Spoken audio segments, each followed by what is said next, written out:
कल का Wazirpur industrial area का जो AQI था, जो वहाँ पे मॉनिटरिंग स्टेशन लगा हुआ था, वो थी उसकी वैल्यू 373। रोहिणी का जो रेजिडेंशियल एरिया है वहाँ की AQI थी 334। और मैं जंगल की बात नहीं कर रहा, मैं रिलेटिवली जो खाली एरिया होते हैं जहाँ पे वाहन कम होते हैं, जैसे कि मंदिर मार्ग के ऊपर जो मॉनिटरिंग स्टेशन लगा हुआ है वहाँ पे AQI है 156, यानी कि आधी से भी कम।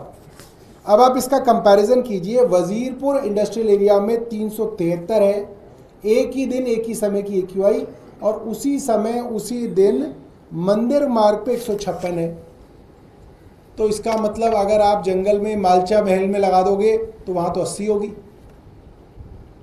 तो आपने 373 को नीचे लाने के लिए और काम तो कोई किया नहीं, आपने जाके हरे भरी जगहों पे मॉनिटरिंग स्टेशन लगा दिए। अब अगला कदम क्या होगा?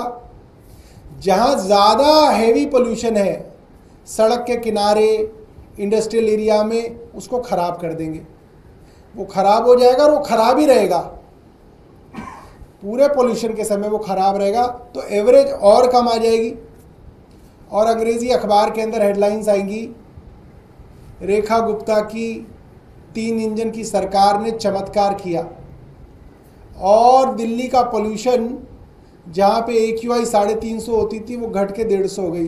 दिल्ली वाले भी लंबी लंबी सांस लेके कहेंगे, एडिटर हाँ यार फ़र्क तो पड़ गया, साफ़ हो गई यार, और फिर वो छापना बंद हो जाएगा। और जो है आपके बच्चे फिर उस सांस में खुशी से सांस लेंगे, उस हवा में खुशी से सांस लेंगे, क्योंकि जो है पोल्यूशन कम हो गया। तो ये और किसी के लिए नहीं, दिल्ली वालों के बच्चों के स्वास्थ्य के खिलाफ एक क्रिमिनल कॉन्स्पिरेसी है। ये कोई छोटा मामला नहीं है, ये आपराधिक मामला बनता है।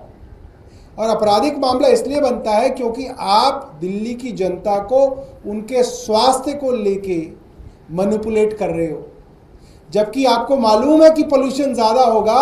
आप दिल्ली की जनता को बेवकूफ़ बनाओगे और कहोगे कि पोल्यूशन कम है, ताकि अगर वो कोई एहतियात और कोई प्रिकॉशन भी लेना चाहें तो वो ना लें, क्योंकि उनको लगेगा पोल्यूशन तो कम हो गया दिल्ली का। दूसरी बात, क्या ये मनजिंदर सिंह सिरसा जी के घर की पंचायत है कि वो तय कर सकते हैं कि कहाँ पे एयर क्वालिटी मॉनिटरिंग सिस्टम लगेगा? क्या कोई मंत्री तय कर सकता है? क्या कोई अफसर तय कर सकता है? फिर तो आप अपने ड्राइंग रूम में लगवा दो, 7 मंत्री हैं, सातों अपने अपने ड्राइंग रूम के अंदर एयर प्यूरीफायर लगा लो और एक एक स्टेशन अपने अपने ड्राइंग रूम में लगा दो। सीधा ही AQI 50 पे लाके ख़त्म कर दो, बात ही ख़त्म हो जाएगी। ऐसा नहीं किया जा सकता। ये कोई फुलेरा की पंचायत नहीं है कि आपका मन किया आपने जहाँ चाहे वहाँ पे एयर क्वालिटी मॉनिटरिंग सिस्टम लगा दिया। इसका एक सेट साइंटिफिक मेथड होता है। मैं सवाल करना चाहता हूँ मुख्यमंत्री जी से, किस अफसर ने तय किया कि ये मॉनिटरिंग स्टेशन यहाँ पे ग्रीन एरिया में लगाए जाएंगे? उस अफसर का नाम सरकार बताए। उस अफसर ने ये किस आधार पे तय किया? कोई तो स्टैंडर्ड्स होंगे, जनरली CPCB की गाइडलाइंस होती हैं जिसके आधार पे तय किया जाता है कि मॉनिटरिंग स्टेशन कहाँ लगेगा। क्या CPCB की गाइडलाइंस के आधार पे ये किया गया है? अगर नहीं किया गया है तो आपने उस अफसर पर क्या कार्रवाई की? यदि नहीं की है तो इसका मतलब आपके मंत्री और आपके सरकार की मिलीभगत है, और उस मिलीभगत के चलते आप पूरी दिल्ली को बेवकूफ़ बनाने के लिए, फ्रॉड करने के लिए ये एक्सरसाइज कर रहे हैं। और इस एक्सरसाइज के अंदर आपने सरकार का करोड़ों रुपया भी बर्बाद किया है।